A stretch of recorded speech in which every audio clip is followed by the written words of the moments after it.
Hello বন্ধুরা, simple cooking with Moumita রান্না করে সবাইকে স্বাগত। আজকে আমি একটি লাঞ্চ থালি নিয়ে চলে এসেছি।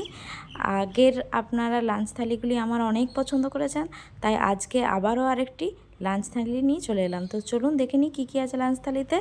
আছে চিকেন দো পেঁয়াজা, আছে বাসন্তী পোলাও, ভাত আর পেঁপের তরকারি, আর বিয়েবাড়ি স্টাইলের টমেটোর চাটনি, আমসত্ত্ব আর খেজুর দিয়ে।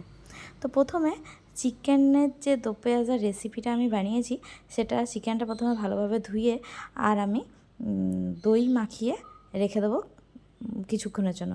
শুধুমাত্র দই দিয়েই ম্যারিনেট করে রাখবো চিকেনটা দই দিয়ে ম্যারিনেট করে রেখে দিলাম।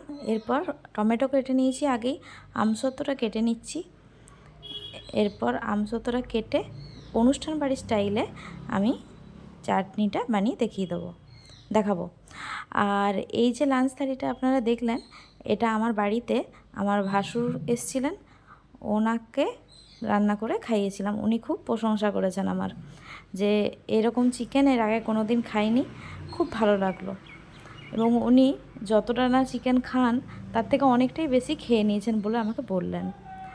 তো আমারও শুনে খুব ভালো লাগলো।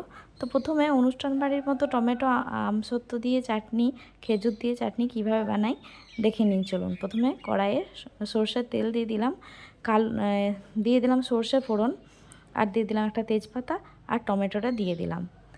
এরপর টমেটোটা ভালোভাবে নাড়িয়ে নিচ্ছি, আর নুন দিয়ে দিলাম। আর আমার চ্যানেলে যারা এখনও সাবস্ক্রাইব করেননি, তারা অবশ্যই আমার চ্যানেলটিকে সাবস্ক্রাইব করে দেবেন। এরপর হলুদ মিশিয়ে দিলাম, আর সাবস্ক্রাইব করে পাশে থাকা বেল আইকনটি অল করে দেবেন। আর আমার ভিডিওটি যদি ভালো লেগে থাকে আপনাদের, অবশ্যই একটি লাইক করে দেবেন। লাইক করলে পরবর্তী ভিডিও করার অনেক উৎসাহ বাড়ে। এরপর খেজুরটা দিয়ে দিলাম, খেজুরটা দিয়ে আবার ভালোভাবে নাড়িয়ে নিচ্ছি। তো আমাদের এই খেজুর আমসত্ত্ব টমেটো দিয়ে চাটনিটা অনুষ্ঠান বাড়িতে খুব ভালো লাগে, তাই আমি সেইভাবেই করার চেষ্টা করলাম। আপনারা দেখে বলবেন কেমন হয়েছে টমেটোর চাটনিটা। এরপর আমসত্ত্বটাও মিশিয়ে দিলাম, আর সামান্য একটু জল দিলাম টমেটো আর খেজুরটা সেদ্ধ হওয়ার জন্য। টমেটো হাফ সেদ্ধ হয়েই গেছে, তাও আরও একটু জল দিলাম যাতে তলায় লেগে না যায়। পরিমাণ মতো চিনি দিয়ে দিলাম। ব্যাস 5 মিনিটের মতো ঢাকা দিলেই আমাদের রেডি হয়ে যাবে টমেটো আমসত্ত্বের চাটনি। কেমন লাগলো এই রেসিপিটা অবশ্যই আমাকে কমেন্টে জানাবেন। আপনার একটি কমেন্ট আমাকে অনেক উৎসাহ দেয় পরবর্তী ভিডিও করার জন্য। এরপরে চলুন দেখে নেওয়া যাক চিকেন দো পেঁয়াজা। চিকেন দো পেঁয়াজার জন্য প্রথমে আমি কড়াইয়ে বাটারটা দিয়ে গরম করে নিলাম। 1 চামচের মতো আমি বাটার দিয়ে দিয়েছি। আর এইরকমভাবে যেরকমভাবে আমরা চিলি চিকেনের আমরা পেঁয়াজ কাটি, সেই রকমভাবে আমি পেঁয়াজটা কেটে নিয়েছি ডুমো ডুমো করে। সেই পেঁয়াজটা বাটারের মধ্যে দিয়ে ভালোভাবে ভেজে নিচ্ছি। এরপর কাঁচা লঙ্কা দিয়ে দিলাম, টমেটো দিয়ে দিলাম। আপনারা চাইলে এখানে ক্যাপসিকামের ব্যবহারও করতে পারেন, আমি এখানে ক্যাপসিকাম দিইনি। এরপর কাঁচা লঙ্কাও দিয়ে দিলাম, ভালোভাবে ভেজে নিচ্ছি। বাটার দিয়ে এটা কিছুক্ষণ সটে করে নেব। সটে হয়ে যাওয়ার পর এটা অন্য জায়গায় ট্রান্সফার করে রেখে দেব। দেখতেই পেলেন আমার ট্রান্সফার করা হয়ে গেল। এরপর এর মধ্যে আবারও পরিমাণ মতো তেল দিয়ে দেব চিকেনটা বানানোর জন্য। এরপর তেজপাতা দিয়ে দিলাম, 3টে এলাচ দিয়ে দিলাম, কয়েকটা লং দিয়ে দেব, আর 2টোর মতো ভেঙে দারচিনি দিয়ে দেব। আমি এখানে গোটা গরম মশলা ব্যবহার করলাম শুধুমাত্র ফ্লেভারের জন্য। ভালোভাবে সব মশলাগুলোর থেকে ফ্লেভার বেরিয়ে যাওয়ার জন্য কিছুক্ষণ অপেক্ষা করব। এরপর আমি গ্রেট করে রেখেছিলাম পেঁয়াজ। আমার বাড়ির মিক্সি খারাপ হয়ে গেছে, তাই আমি পেঁয়াজটাকে গ্রেট করে আর দিয়েছিলাম।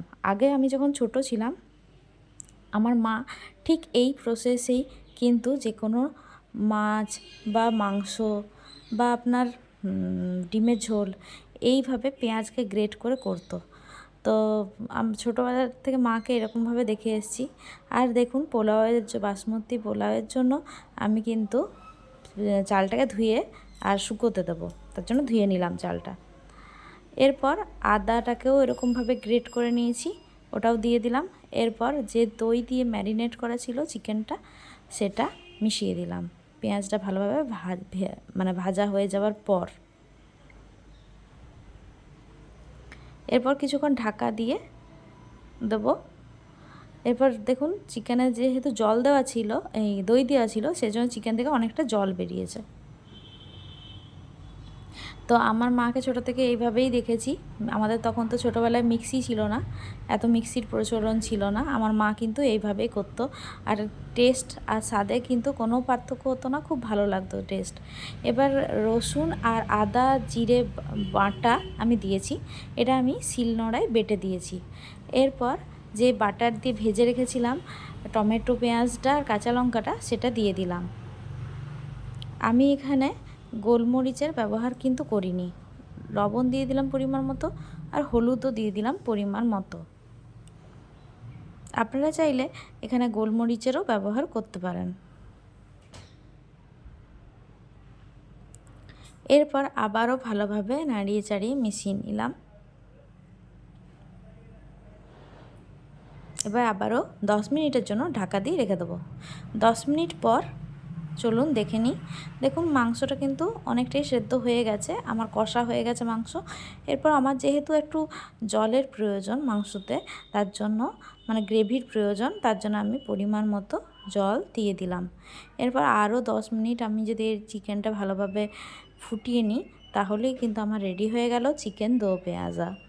এরপর এর মধ্যে আমি গরম মশলা অ্যাড করে দিয়েছিলাম। যেহেতু বাটার দিয়েছি সেই জন্য আর ঘিয়ের ব্যবহার করলাম না। আমি চিকেন দো পেঁয়াজাটাকে বেশি রিচ করতে চাইনি, আমি কিন্তু হালকার মধ্যে রান্নাটা দেখানোর চেষ্টা করেছি আপনাদের। এভাবে বানিয়ে একবার অবশ্যই দেখবেন বাড়িতে, আপনাদের খুবই ভালো লাগবে। খুব সুন্দর কম উপকরণে কিন্তু টেস্টি একটি রেসিপি। আপনারা বাড়িতে অবশ্যই দেখবেন আগে বানিয়ে, তারপর আমাকে কমেন্টে জানিয়ে যাবেন যে এই চিকেন দো পেঁয়াজা রেসিপিটা আপনাদের কেমন লেগেছে। আবারও 10 মিনিটের জন্য ঢাকা দিয়ে দিলাম। দেখুন 10 মিনিট পর আমার চিকেন পুরো সেদ্ধ হয়ে গেছে। আপনাদের দেখিয়ে দিই, তাহলে রেডি হয়ে গেল আমাদের আজকের চিকেন দো পেঁয়াজা। আমি একটু কিন্তু এখানে গ্রেভি রেখেছি, আপনারা চাইলে আরও গ্রেভিটাকে মেরে দিতে পারেন। এরপর তেল দিয়ে দিলাম বাসন্তী পোলাওয়ের জন্য, আর দিয়ে দিলাম কিশমিশ আর কাজু। ভালোভাবে ভেজে নিচ্ছি লাল লাল করে। কাজু কিশমিশ ভাজা হয়ে গেল, তুলে রাখছি।